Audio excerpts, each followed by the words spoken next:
Today I'm going to talk about 60s rock and roll, pretzel commercials, and the Titanic on Old Man Kelley.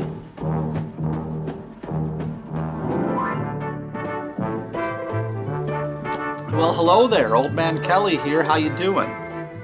You know, I was driving in my car the other day and a commercial was on for I think it was Marriott's Hotel.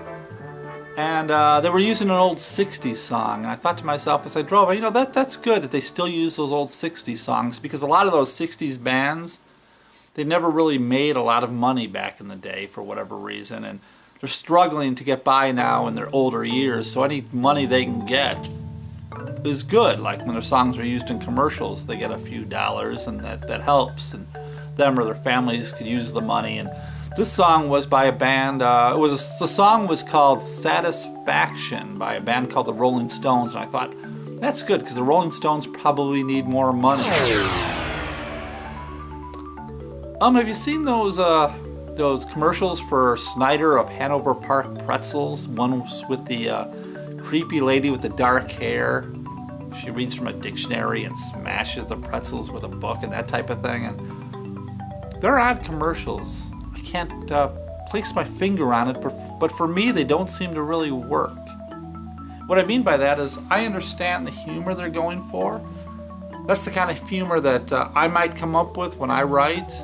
So I understand the idea and I want to appreciate that, and there is something unique about it, but yet they just don't seem to work. Or is that just me? They come off as more creepy or strange than humorous. I don't know, I find them a bit irritating, which is weird, because it seems like it would be something I would like, but it's a fine line sometimes between why things work and why they don't, you know. Anyway, I don't know, just thought I'd talk about that. And I want to talk about, tragedy. When tragedy happens, you know, when there's a bad accident that kills lots of people, we learn from these things, right?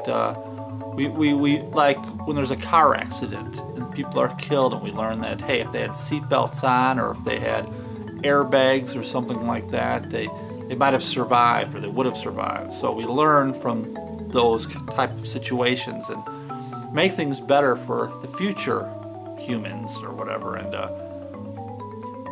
when the Titanic sank and it killed all those thousands of people, a lot was learned from that. And I thought that's good that we learned from something like the Titanic. And I thought there's other things we can do from tragedy like that to make life better for our kids.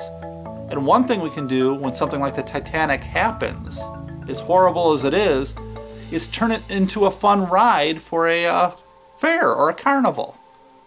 Yes, this is a ride that was at a thing called Greek Fest that I was at recently that depicts the Titanic sinking into the icy waters of the Atlantic, and kids are able to slide down to the cold water and perhaps catch hypothermia and die. No, I don't think hypothermia is part of the ride.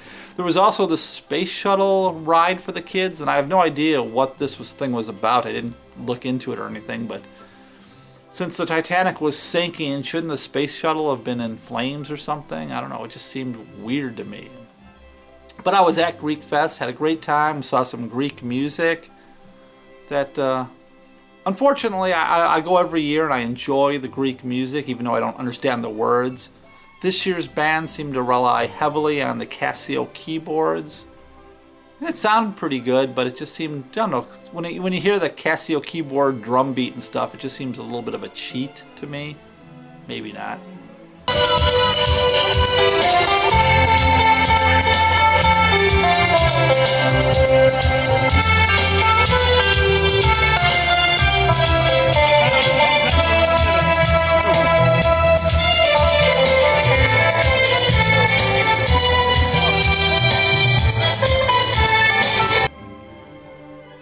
But had a great time with friends and family, drank some Greek beer, had some good food, and that type of thing. Before I go, I want to talk about my schedule here on the Zeus Brothers Entertainment channel. My vlog, what you're seeing now, hopefully is going to be posted every Friday morning, if it all goes right. My new show, Coffee and Beer, which I appreciate you all watching, will be on Saturday before noon. I plan to put that up. And then on Wednesdays will be my movie reviews. And then Sunday is going to be my audio podcast, Coffee with Jeff, which is available on iTunes. That's not going to be part of this, but if you don't get enough of Old Man Kelley, you can listen to Coffee with Jeff. And I appreciate you watching all my videos or listening to my podcast. I still find it amazing that people even take the time to listen to my ramblings. And I just want to think, I'm looking for people to be a part of Coffee and Beer. If you watch an episode or two, there's a middle section where I want video clips of other people talking about that week's subject. So get your iPhones going or whatever phone you have. Film yourself talking about whatever the subject of the following week's show is going to be about, and let me know how I can get this video. You can post it on YouTube as a private channel and give me the link. I can get it from there, or you can use Dropbox and I'll send you the information. If it's small enough, you can use email it to me, or you can use that Google thing where you can use it to send bigger files. There's a million ways to get me your video, but I need more video for Coffee and Beer. Tomorrow's subject is coffee, actually. Coffee and beer. I did the first one about beer, the second one about coffee.